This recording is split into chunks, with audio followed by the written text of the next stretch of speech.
right, good morning, everyone. Good Our morning. theme, Morning. our theme for our service today is a life of service. And we are going to start the morning getting in our frame of mind, thinking about a life of service with a video entitled, How You Treat People is Who You Are. Mm, All right. Wow. yes. Yes. A.D. Williams once said, imagine what 7 billion humans could accomplish if we loved and respected one another.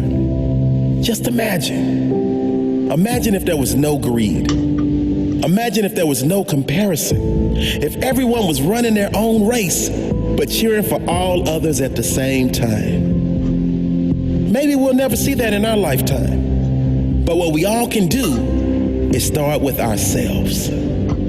Start with yourself. Choose to lift others up. Choose to set the example of kindness and integrity, the example of compassion and understanding. There's a quote that says, no matter how educated, talented, rich, or cool you believe you are, how you treat people ultimately tells all. Integrity is everything. It really is. Who you are is far more important than what you have, and it will always be. Who you are is measured by how you make others feel. Be kind to each other. In a world where you can be anything, be kind. Choose to be the change you wish to see in the world. Decide you will not wait for someone else. You will set the example. Be kind. Because you never know how much that person is suffering inside. You never know the difference your words can make, the difference your presence can make, the difference you can make to one human life. Be the reason someone believes in the goodness of humanity. Be the reason someone else decides to make a difference in others. Be the influence you want to see more of. Always do what is right, not what is easy in the moment. Kindness spreads like a virus. When you do good to another, that person does better to those they come in contact with. You really can make a big difference in the world today and every other day. Anne Frank said, in the long run, the sharpest weapon of all is a kind and gentle spirit. No one has ever made themselves great by showing how small another is. Be kind and always build others up to the best of your ability. Treat everyone with the same level of kindness that you would like for yourself. Not because everyone is nice, but because you are. Because karma makes no mistakes. Because it is right. Because you have integrity. Because you want this world to be better when you leave than when you arrive.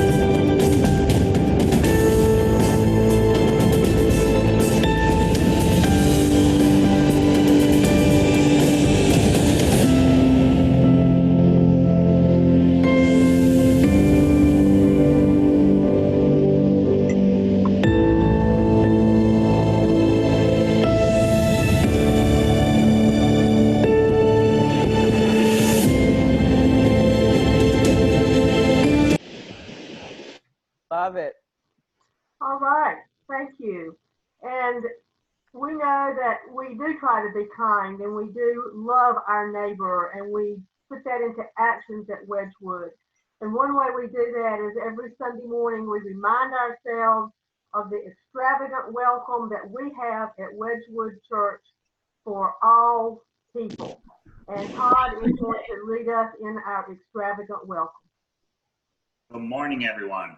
This is our extravagant welcome. So I will read it slow. You can read along or you can mouth the words, or I don't know. We're still trying to work this out with our Zoom.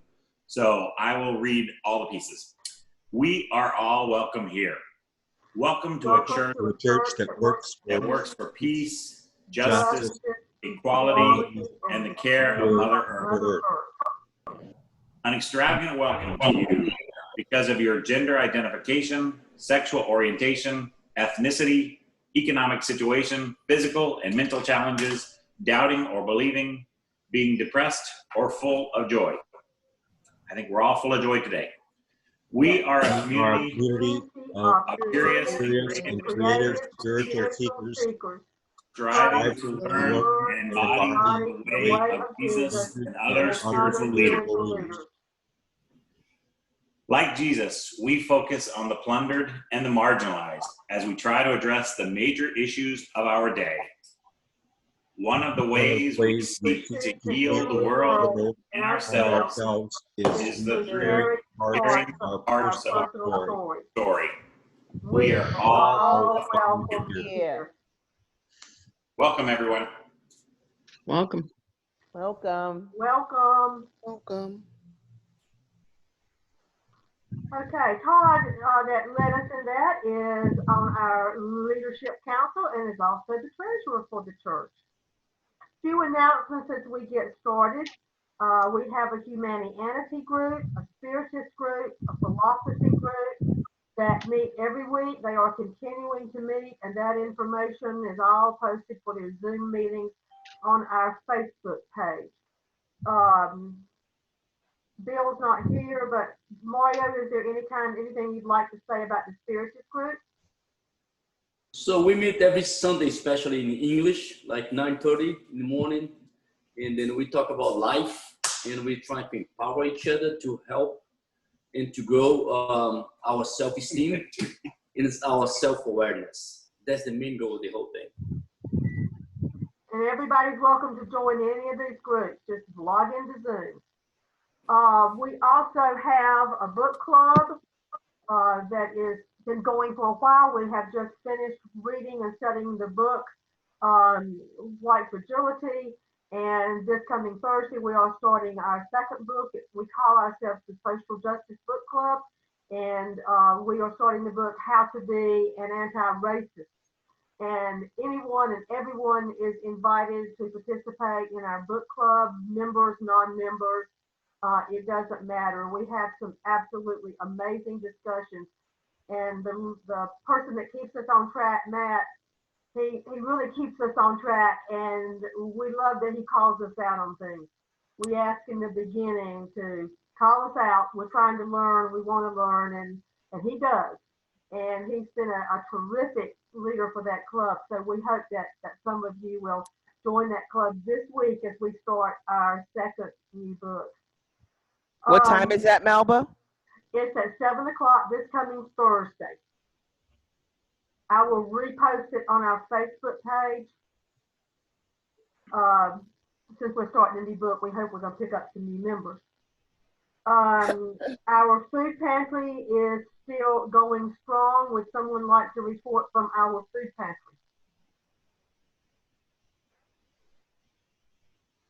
Can. So Or the Mario, food if you pantry, wanted to.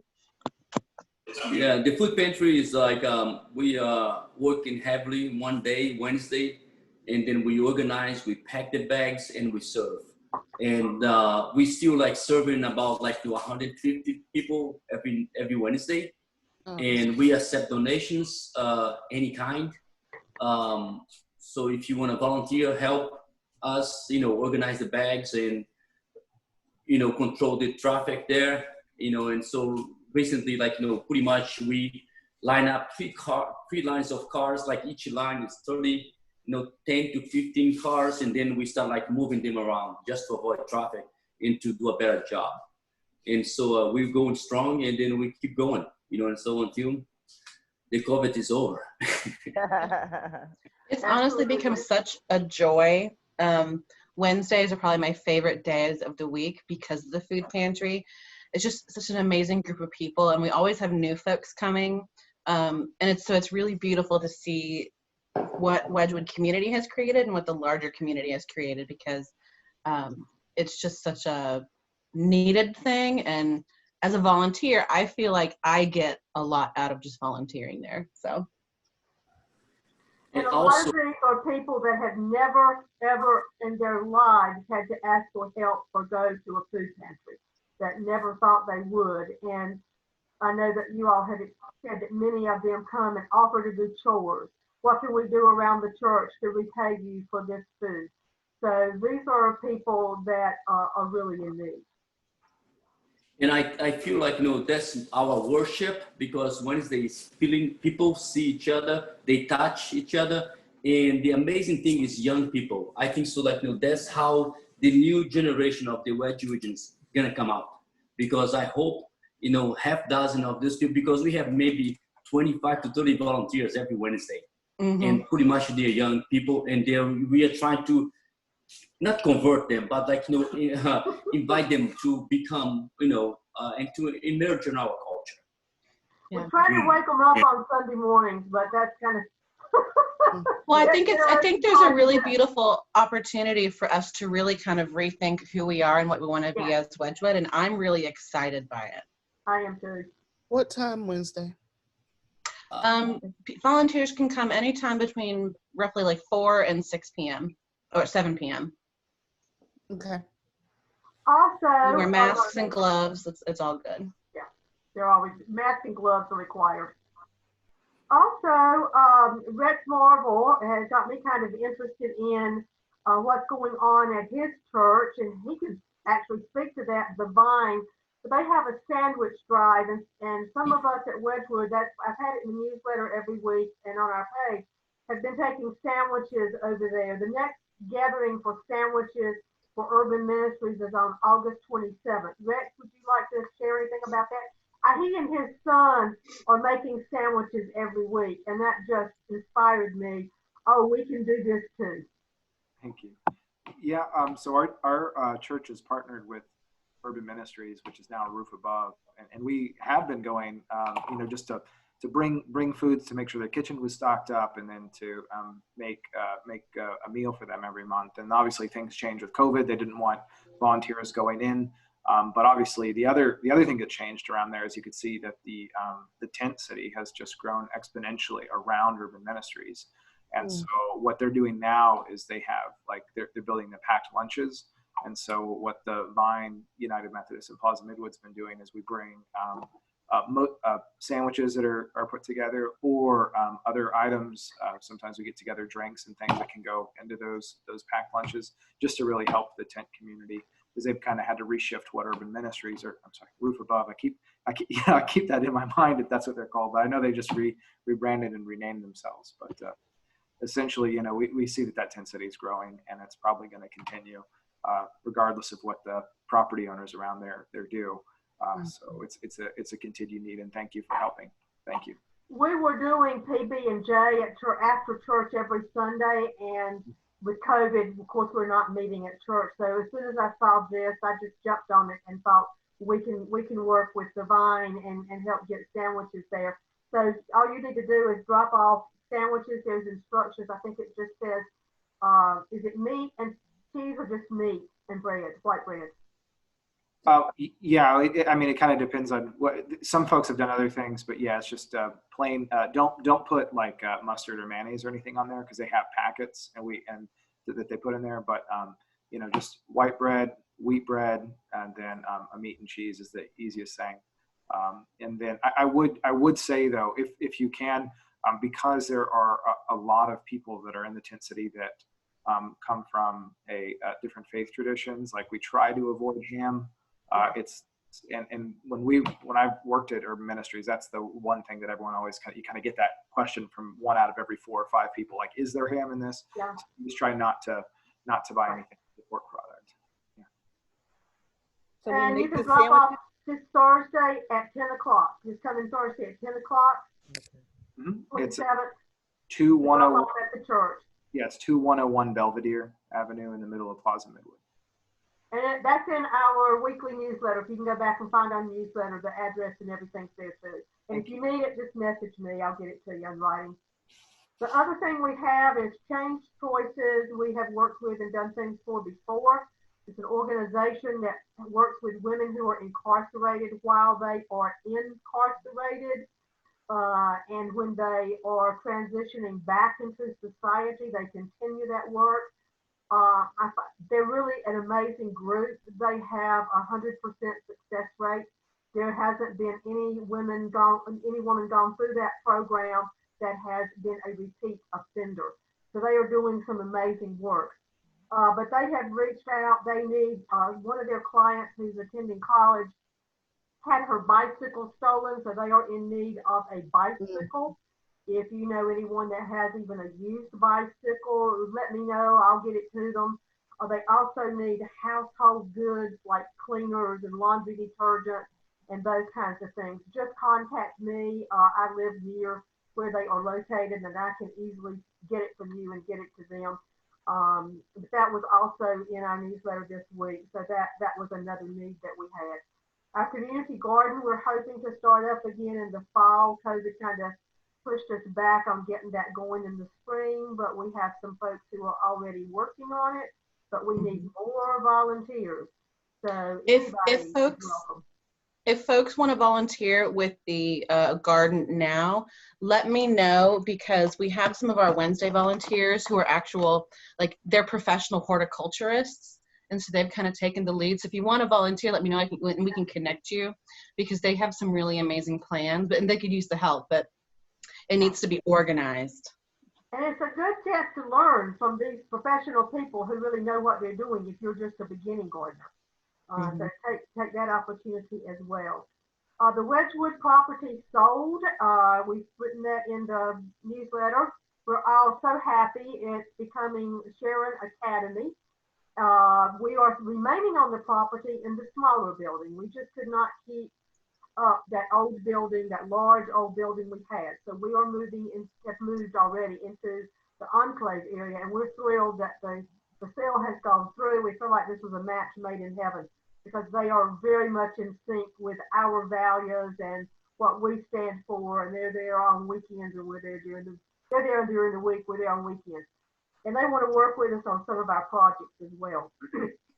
Todd, would you like to add any more information to that? He's our treasurer, and the money's been invested or is being invested. Do you have any report this morning you want to share?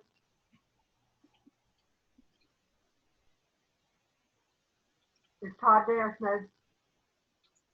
Okay, we will move on, but everything's going well. The money is with a broker, and it is being slowly invested very wisely and very conservatively. Also, I want to remind everyone, if you haven't registered to vote, please do so immediately. If you need help with that, I'm very happy to help you get registered. Get absentee ballot. Even if you get an absentee ballot, you do not have to use it. You can still go to the polls and vote. So if you need to know how to get an absentee ballot, again, I'm more than happy to help you and show you. My husband and I have voted absentee for years. And mail-in and absentee in North Carolina are the same thing, so don't get confused by that. And you don't have to be sick. You don't have to be a shut-in to do an absentee ballot. We just do it in case something happens and we don't get there. But this year we are doing it. We're going to try to avoid the mail and take it ourselves to the Board of Elections, which you can do. But if you have interest in the absentee, let me know, and I'll be happy to talk to you. Also, just to let you know, I'm going to be speaking tomorrow at an event in Marshall Park. It starts at 4:30. I think I'm on to speak at 5 o'clock, and it is Resist the RNC. And I think just about every community group is speaking, the NAACP, and I know I come on right after them, so I'm thinking, oh, that's a tough act to follow. But if you're interested in going, and I think it's going to also be live streamed, but it will be a big event on resisting is the name of it. One more announcement. Offering. Yes, we have some money. Yes, we sold the property, but we need to be living independently and not be depending on that savings to survive. So be sure you continue to give to Wedgewood. You can mail your check to 4800 Wedgewood Drive. Zip is 28210, or you can text it to 704-802-1517. Melba, can you put that in the chat box? Sure. And now we have one of our traditions that we do once a month or so is saints and sinners. We are all saints and we are all sinners, and sometimes at the same time. So Liz is going to do that session for us today. Saint and sinner. All right. So who knows who this is? Dalai Lama. He is someone that I had the pleasure of hearing speak probably about 12 years ago, and it was really powerful because today's focus is, living a life of service, and so I really I wanted to talk about him briefly because I feel like he is such an example of what it means to be a part of something bigger than yourself and to give of yourself in that way. So this is from his biography on his website. His Holiness the 14th Dalai Lama, Tenzin Gyatso, describes himself as a simple Buddhist monk, but he is also the spiritual leader of Tibet. He was born in 1935 to a farming family in northeastern Tibet, and at the age of 2, he was recognized as the reincarnation of the previous Dalai Lama. The Dalai Lamas in Tibetan tradition are believed to be the manifestations of the Avalokiteshvara, who is the bodhisattva of compassion and also the patron saint of Tibet. Bodhisattvas are realized as beings who are inspired by a wish to attain Buddhahood for the benefit of all human beings, who have vowed to be reborn in the world to help humanity. At the age of 6, he entered into the monastic tradition, and then in the 50s, China invaded Tibet, and he was unfortunately he had to flee into India, and he now lives in India. And he has continued fighting for decades and decades and decades for Tibetan liberation.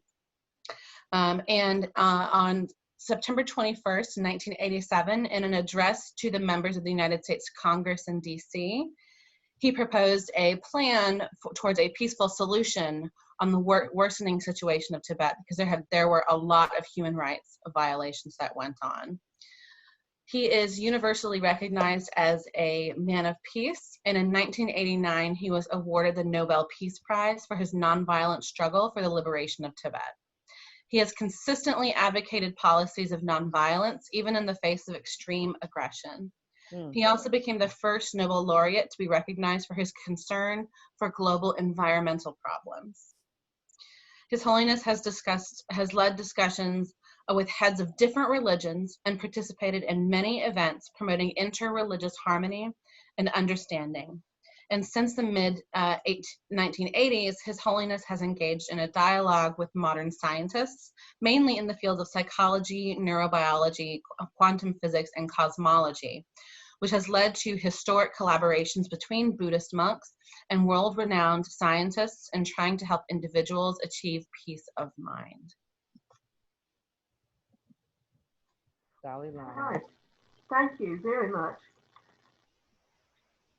We do have some prayer requests and celebrations. I'll do the prayer request first. We want to continue to keep Chris's brother and sister-in-law in our prayers. They are recovering, and Chris, I believe you said they're doing well.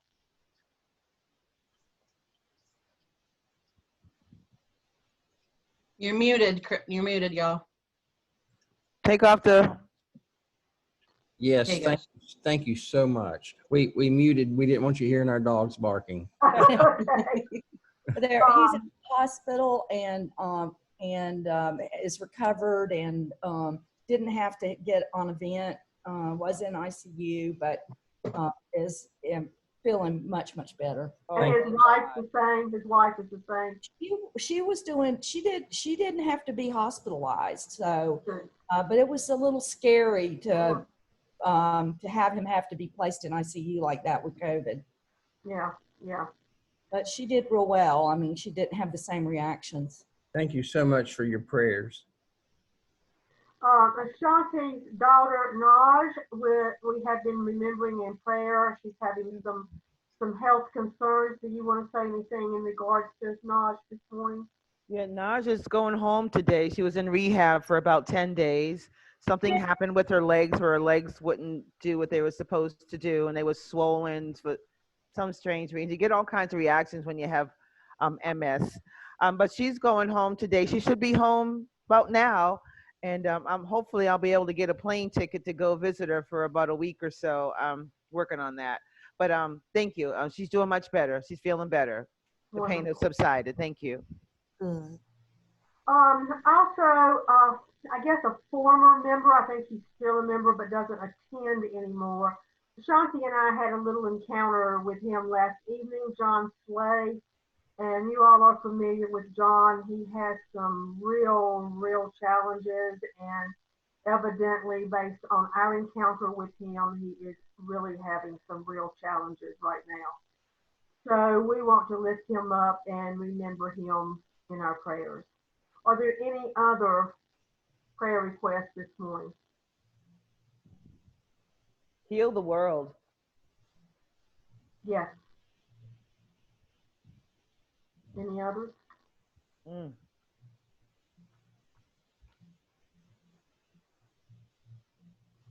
Any other prayer? For all the teachers and students trying to go back to school and just how they stay safe in that environment. Yeah. Okay. Any others? Pray for Oh, my we sister. have a celebration this morning. Well, I think Luanda wanted to say something real quick. Yeah, she's going to say what I'm going to say. Well, Wanda has a celebration for us that I'm so happy about. So share it. I just wanted to tell you guys that the church the school that bought the church, they hired me. I got hired on. No! So I'll be at Wedgwood every day. Awesome. That is so wonderful. And you start September, what's the date? September 8th. September 8th, that's when they go. Yeah. I was talking to Brian yesterday, and he said they hired a couple of people from us, Melba. Oh. Like a couple of people, he said, Wedgwoodians or people that we had recommended or something. I said, that's awesome.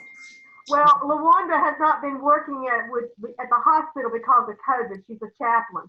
So I'm so happy that she got this job working at Wedgwood. And she's going to be at Wedgwood every day.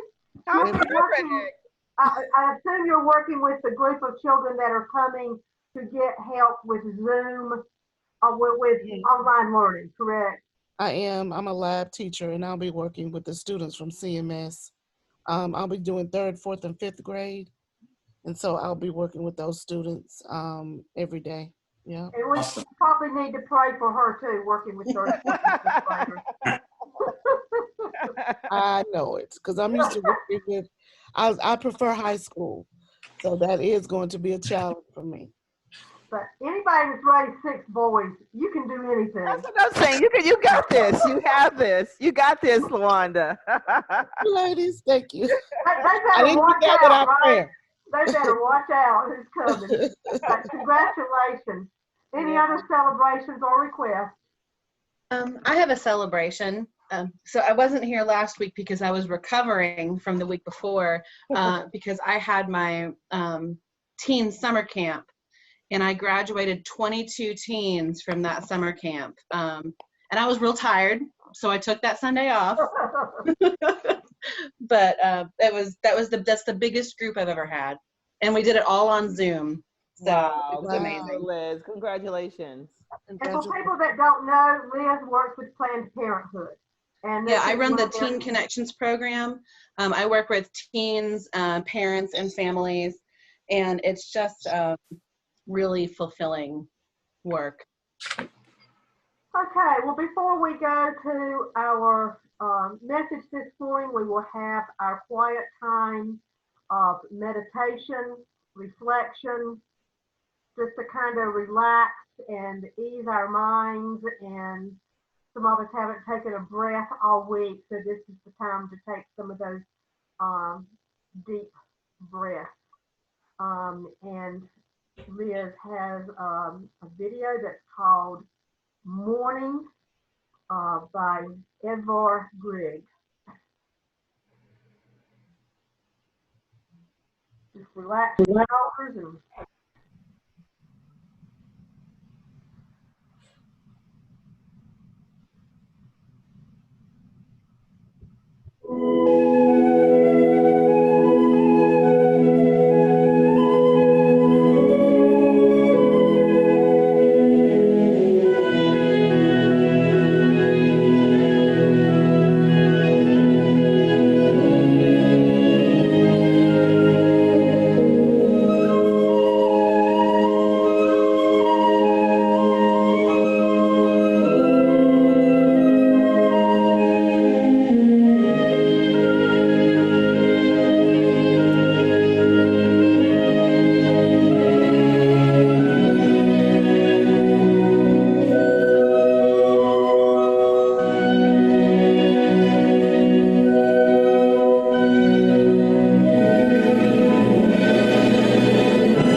our prayers be heard, and may it be so. And then I would like to introduce to you a good friend of mine. We actually met at a NOW meeting, and yes, he comes to NOW meetings. Judge Rex Marble serves all of Mecklenburg County as district court judge. He works in the family and domestic court. He's a former public defender, an adjunct professor, a husband, and a father. He was appointed to the bench by Governor Roy Cooper after he was nominated by lawyers from the Mecklenburg County Bar. Prior to joining the bench, he was an assistant public defender at the Mecklenburg County Public Defender's Office. In that role, he represented thousands of our community's most vulnerable in court. And we welcome you today, and we thank you so much for being here with us, and take all the time you want. We are not on a time frame at which. So take all the time you need. Thank you. Thank you. And I hope everyone can hear me well. I'm sorry, I had a little bit of technical difficulty. I had to switch from one device to my phone. But that happens. I've gotten used to it. But thanks. Yeah, wonderful. Well, thank you again. And, you know, I do want to talk a little bit about my life and my commitment to service and my own personal faith journey, and how that's brought me to where I am and what I do. As Melba mentioned, and again, thank you for the invitation. And I greatly appreciate the opportunity to worship with you today at Wedgwood Church. And I thank you for all of your work and all of your service. Wedgwood's history is well known in the community, and it's obviously the commitment to community service. And thank you for that. As a child, my life was impacted by the court system. Judges determined where I would live, where my siblings would live. And a big reason for that is my mother's addiction, which was debilitating. It destabilized our family system. She had run-ins with the criminal court system. It brought our family to family court. So all the things that I see as a judge on a daily basis, I live them and I understand them. You know, as I mentioned, my childhood, it was difficult at times. You know, we, due to that instability, I went to a different school every year of elementary school. Due to that instability, we were on free lunches. We had food stamps back when it was called food stamps.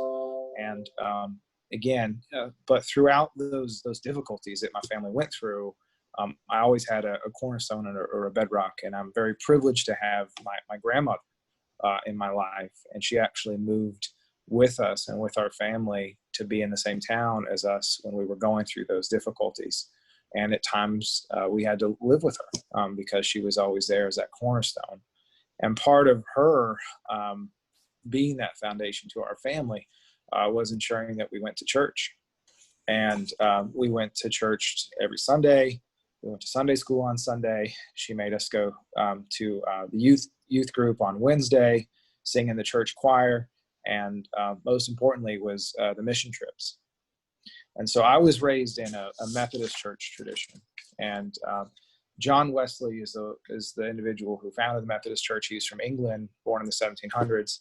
And I guess his calling, or what we see is his historical calling, was as a child he saved other children in a church rectory or a church orphanage from a fire. And I think he did that when he was 6 years old. And him and his brother both became preachers. They were actually the term Methodist was used as to kind of belittle him in seminary, because him and his brother would look into the text and kind of give it a textual and historical context to a lot of to the Bible, and through that kind of ridicule, he developed that term, and that they kind of embraced it, that Methodism. But the big cornerstone to me growing up and through my grandmother's encouragement was service. And so I'm going to read my favorite John Wesley quote to you, which is, do all the good you can by all the means you can, at all the times you can, to all the people you can, as long as ever you can.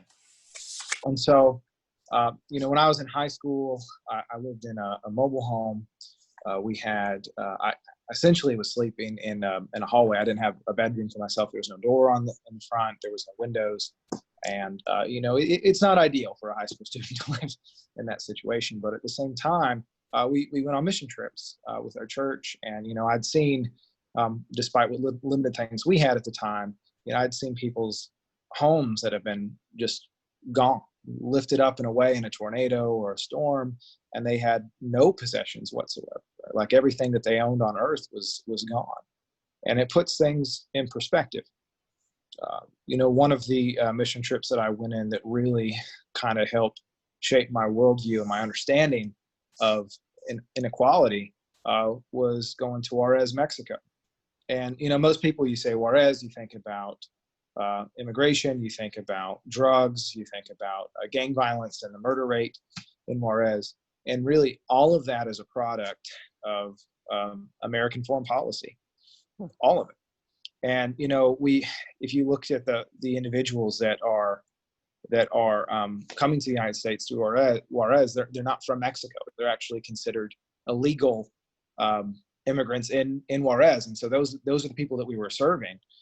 They're from primarily Central America, countries that have had their governments toppled or meddled with by our presidents and our foreign policy in the past, which have destabilized their government system. We have economic policies and practices from fruit farms and like fruit plantations down there, which have instabilized their economic system. And then we have drug and gang violence, which is directly tied to America's appetite and need for drugs. And so all of that has created a refugee crisis that's been going on for years, and a refugee crisis that stops at the border. And the people that we're serving are people that are often qualified as saying, like, they're doing it the right way, I guess. And that's waiting in line for a work visa or waiting for the opportunity to enter the United States legally through some kind of immigration system, which again is just waiting for years and years and sometimes decades for that to occur. So just to kind of imagine yourself riding in a church van. We're doing this with a nonprofit called Proyecto Abrigo, which is Project House, or House Project in Spanish. You're in Juarez, Mexico. There still is infrastructure. They still have electricity. They still have buildings and roads. But as you continue to leave the town, we were driving in a church van into what appeared to be driving into a garbage dump, because there was trash everywhere. And there was trash everywhere because there was no infrastructure. We were riding down a dirt road, not a gravel road, not a paved road, not a treated road. It was a dirt road through trash. And there's trash because there was no trash service.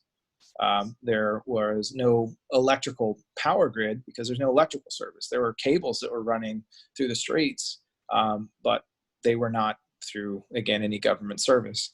There's no running water. There were no toilets.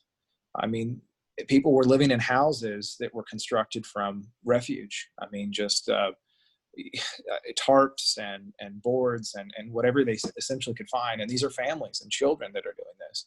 And so what the nonprofit was doing, Proyecto Abrigo, what they were doing is they were bringing in church groups to help build houses out of cinder block. We weren't installing plumbing, we weren't installing electricity, but we were building houses out of cinder block for the only reason that they weren't flammable. Because there was a real problem with houses that were built out of this trash catching on fire, especially when, people were heating their homes during the cold deserts and the high altitude desert that's in Juarez with kerosene lamps or with fires. And again, that puts it all in perspective. It puts it in perspective what little you might have and what difficulties you have at your own home. Puts it in perspective to what other people are struggling with every day. And I still see this today. So as a family court judge, one of the things I do is I assign custodianship. So that's when a juvenile was left at the border or detained at one of those detention centers at the border. It's amazing to see the connection from the border and from those detention centers that we have to Charlotte. Because every week I'm hearing cases of custodianship, meaning that one of these juveniles has a family member here in Charlotte. It could be an auntie, it could be an uncle, it could be a grandmother, it could be a cousin. But one of those, they have a family member here that will vouch for them and is asking to be assigned custodianship so they can be enrolled in school, so they can have health care and just have the opportunity to try to have some kind of existence here in Charlotte. And so I hear that every day, and it's amazing that the connection is that close, as far away as we are from the border. And again, these are primarily Central American immigrants, and these are all kids that were left alone in some sense. So again, makes you think, like, what were they coming from? What were they fleeing to go potentially stay in that, that garbage dump in that barrio, and then essentially, left alone and put in a prison system essentially until we can be reconnected with a family member, hopefully reconnected with a family member in Charlotte. It really puts your life in perspective. I'm going to read 1 Corinthians 16:14. Says, "Let all things be done with charity." And as a Methodist and as a Christian, we try to emulate our lives, or I try to emulate my life on good acts, because if you read the New Testament, everything about Jesus is about serving others, service to others, treating others with kindness, treating others with charity. So I've always tried to do that in my work as well. When I was an undergrad, I was involved with a lot of social justice issues. I volunteered at the shelter. I went to law school and was a human rights student, and had the opportunity to go to Botswana, which is a beautiful country in Southern Africa. I loved the opportunity to be there, but I was brought there as a human rights law clerk by judges. Now they have a very different history from a lot of the other African countries. They did not have a situation with apartheid. They have a relatively stable economy because of a diamond mine that's government owned. So they're able to redistribute some of that to the population. But their legal system is unique, that they haven't changed from the colonial system, meaning they still have a traditional tribal court, but then they have what's called the English courts. And so those judges are not necessarily from Botswana, but they're not from Botswana on the highest level or the highest court system. They're from mostly Caribbean and other African countries. So I worked for judges from South Africa, from Kenya, from Ghana, from British Guyana, and from the Caribbean. And what in all of those other countries, they had abolished the death penalty. Botswana has not abolished the death penalty. So they had actual mandatory death penalty if you are found guilty of the crime of murder. And so the other complexity to that is there's no right to counsel in Botswana. So you don't have the right to an attorney. And if you're found guilty of murder, there is, automatic death penalty. So that's where the human rights law clerks come in. So what our job was to do was to look through the case file, because again, many of the individuals did not have a lawyer. So we're looking through the case file to see if something was missed, to see if, and a lot of it is just mitigating factors that would justify not having someone executed. I mean, we have our own issues with executions and with the capital punishment in the United States, and that's where we have the right to counsel. And we found through testing and DNA testing that upwards in some jurisdictions of a third of people on death row were convicted on and had DNA testing that found that they were actually not guilty. So this was, again, I felt an essential service and something that's still ongoing, and I was thankful for the opportunity to be a part of that. But what that really did was instilled, to me, the understanding that we need to invest in the right to counsel and ensure that everyone has the access to lawyers.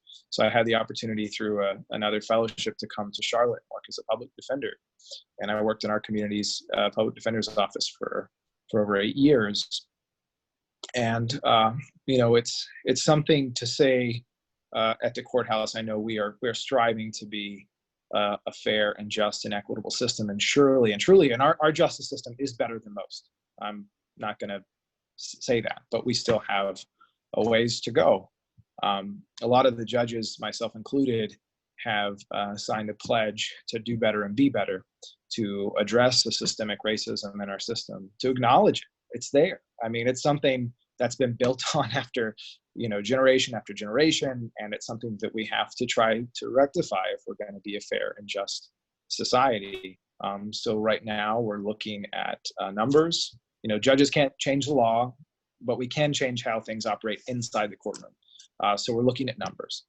We're trying to see where people are potentially falling through the cracks and where there are injustices that we can control. I work in the family court system, and a lot of the inequities are, again, with access to counsel. If you have a lawyer, your case can move faster. If you have a lawyer and you're in the need of child support, that case is going to move so much faster than if you don't have a lawyer and you're asking for the government entities to move it. So we're working right now to try to find ways around that.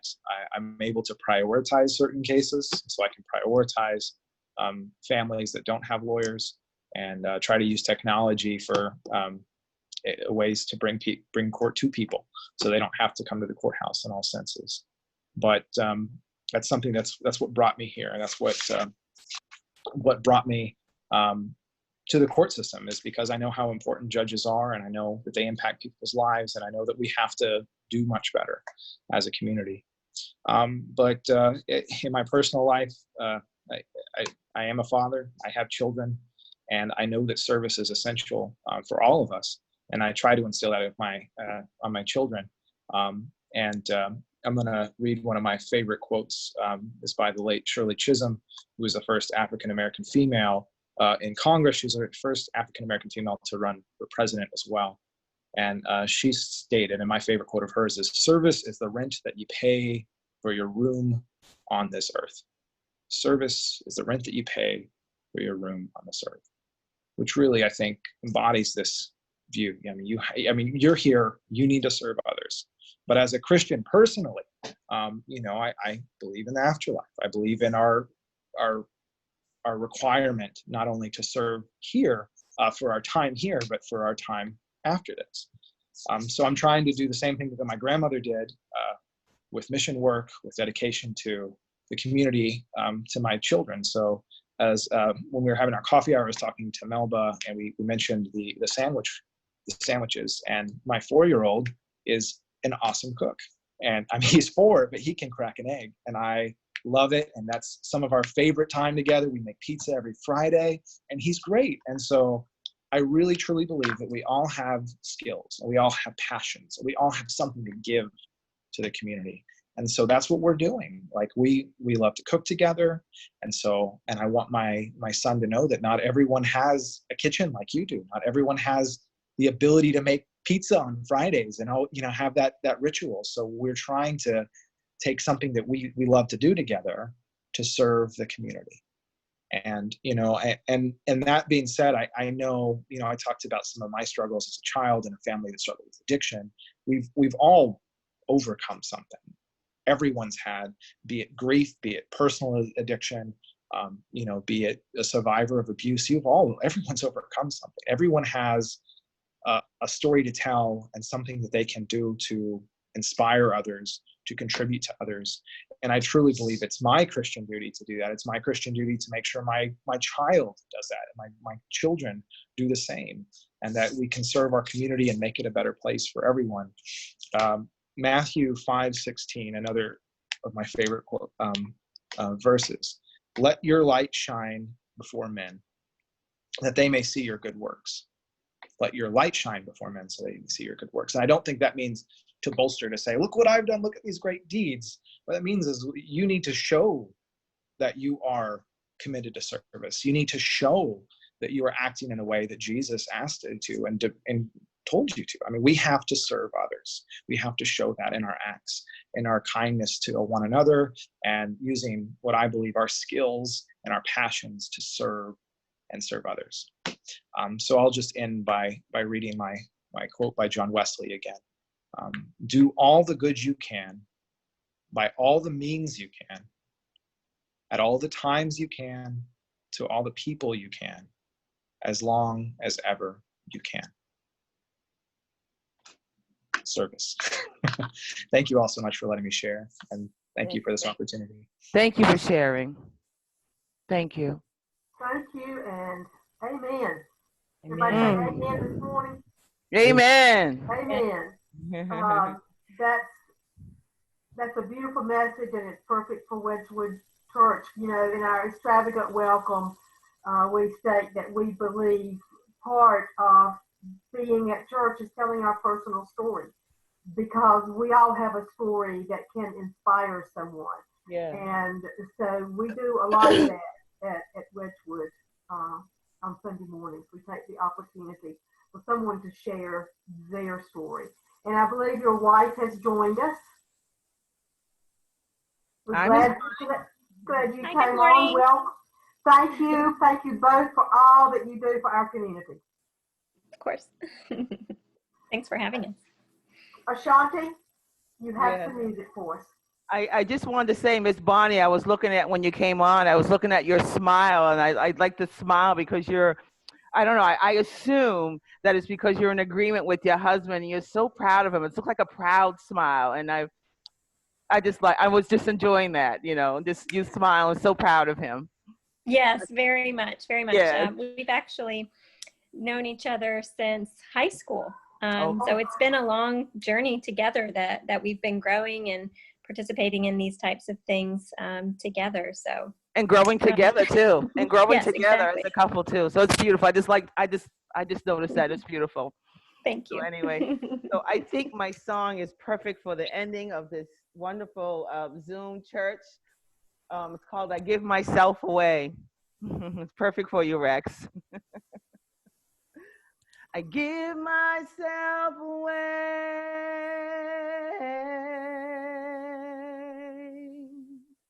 I give myself away so you can use me. I give myself away.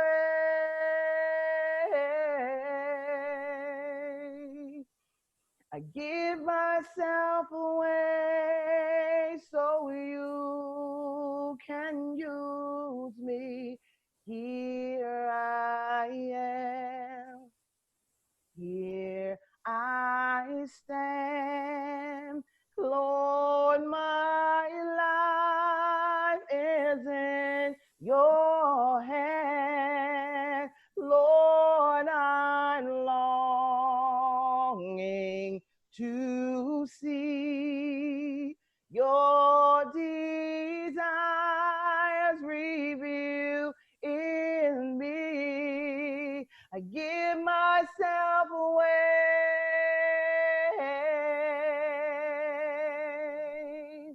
I give myself away so you can use me. I give myself away. Hey, I give myself away so you can use me. Take my heart, take my life as a living sacrifice. All my dreams, all my plans, Lord, I let them in your hands. I give myself away. I give myself away so you can use me. My life is not my own. For you I belong. I give myself to you. My life is not my own. To you I belong. I give myself to you.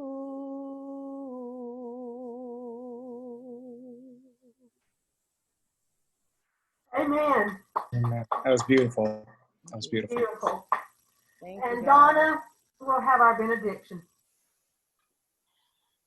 I had the privilege of watching a Higher Ground production on Zoom this week, and witnessed a conversation between the producer, Michael Wiley, and the Right Reverend Bishop Michael Curry.